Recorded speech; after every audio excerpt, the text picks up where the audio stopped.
Olá, humanoides, visitantes do Serial Horror. Que tal se hoje nós desmistificarmos definitivamente a famosa brincadeira do copo ou da tábua Ouija? É bem provável que todo mundo em algum momento da vida teve a curiosidade de saber se é possível se comunicar com os mortos usando brincadeiras como a do compasso, do copo ou a da tábua Ouija. Basicamente, tais brincadeiras funcionam da mesma maneira. Os participantes fazem uma pergunta em voz alta ao espírito e ele deve responder movendo o copo, o compasso ou qualquer outro objeto usando as letras do alfabeto, números de 0 a 9 ou palavras sim ou não, que estejam impressas em uma tábua de madeira. Segundo os cientistas, a explicação mais provável para as possíveis respostas na tábua está muito longe de ser realmente uma comunicação com espíritos. Acredite ou não, quem faz copos, compassos, pêndulos e outros objetos se moverem somos nós mesmos, graças ao chamado efeito ideomotor.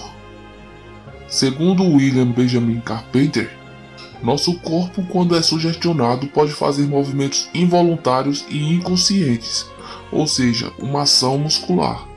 Assim, quando colocamos o dedo indicador sobre o copo e ele começa a se mover, por exemplo, quem o direciona somos nós mesmos, mesmo sem saber. Alguns estudos dizem que o efeito ideomotor é maximizado quando você passa a ter certeza que não é responsável pelo movimento. Então, quanto mais você acredita que não está movendo, mais o objeto se movimenta. O cérebro não tem um esquema fixo de funcionamento.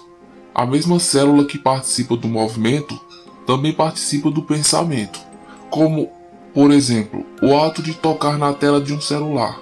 Antes de fazer o movimento, seu cérebro já esquematizou tudo o que vai acontecer.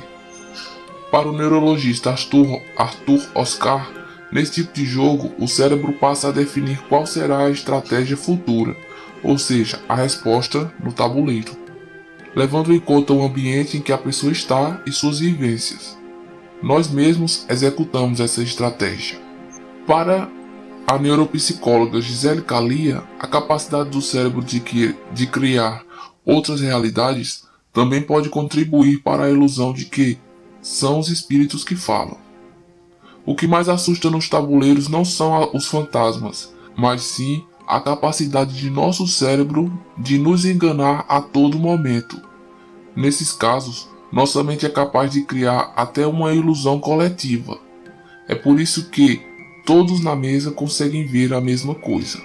O fenômeno é tão intrigante que pesquisadores estão usando o princípio de funcionamento da tábua Ouija para testar a inteligência humana. No experimento, alguns indivíduos utilizam a tábua Ouija para responder algumas perguntas que nada têm a ver com o mundo dos mortos. Segundo Duncan, que é um dos pesquisadores do projeto, a maioria das pessoas consegue responder corretamente 2 de cada 3 perguntas feitas, quando estão no tabuleiro. Se perguntarmos aleatoriamente qual é a capital do Camboja, eles podem dizer que não têm nenhuma ideia.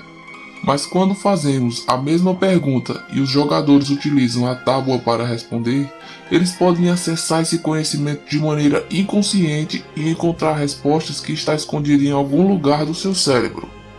Interessante, não? As primeiras versões da tábua Ouija apareceram na Europa há 1600 anos, mas só vieram se tornar realmente famosas em 1890 a 1920. Depois disso, ela se popularizou ainda mais através da brincadeira do copo, que é uma versão mais pobre do jogo. Nessa época, William Fuld, conhecido como o pai da Ouija, fabricou milhões de peças nos Estados Unidos e apostou no marketing. A tábua Ouija era conhecida por sua capacidade de responder a qualquer pergunta. O resultado foi que a empresa lucrou mais de $1 milhão com o produto. Enfim, galera, se existe alguma coisa sobrenatural ou paranormal nesses jogos, está dentro da nossa cachola. Obrigado por assistirem o vídeo. Até a próxima.